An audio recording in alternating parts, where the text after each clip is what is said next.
My name is Daniel Edlen, and I paint portraits on vinyl records.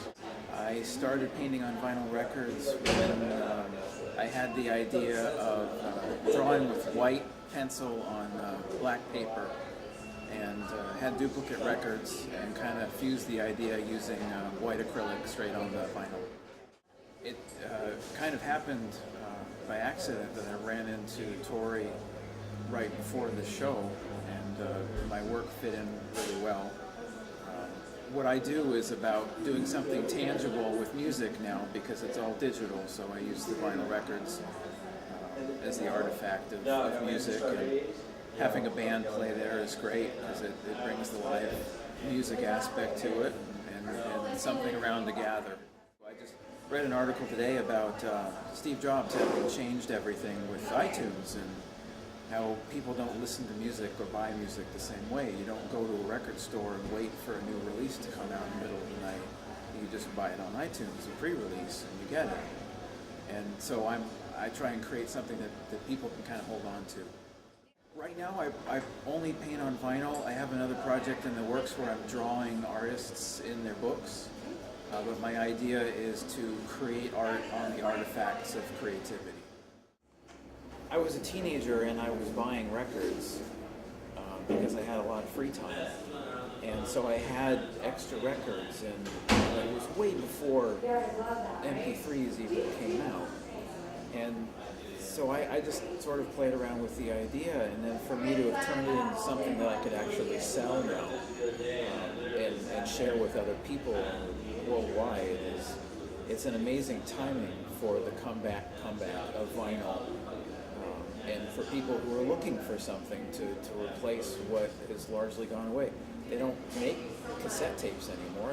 They're almost going to stop making CDs in the next couple of years.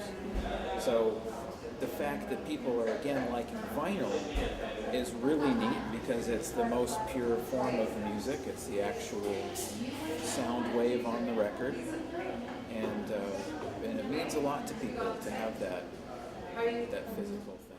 I still collect vinyl to play, not only to paint on. Oftentimes, if I buy a record, I try and find ones that somebody wouldn't play anymore, they're scratched. But if I have to get a reissue or something like that, because it's rarer, sometimes I'll record it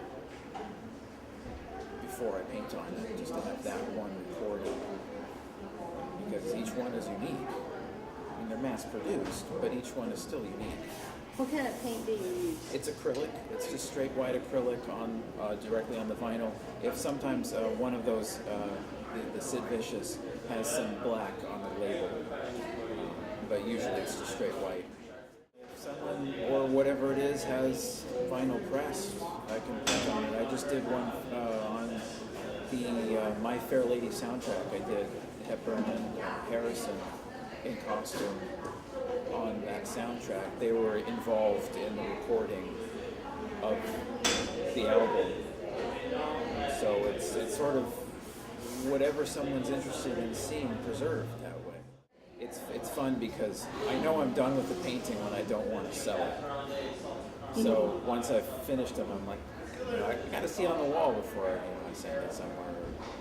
So this show was a really good timing to be local, and it's fun to show them. Well, I like the music that I'm partial to, so it's kind of a broad sweep. One of my favorites is one of Beck, another one's Miles Davis. So it's a good widespread of ones that I like. And if I like the music a lot, my paintings usually turn out better because I have a connection to the music too.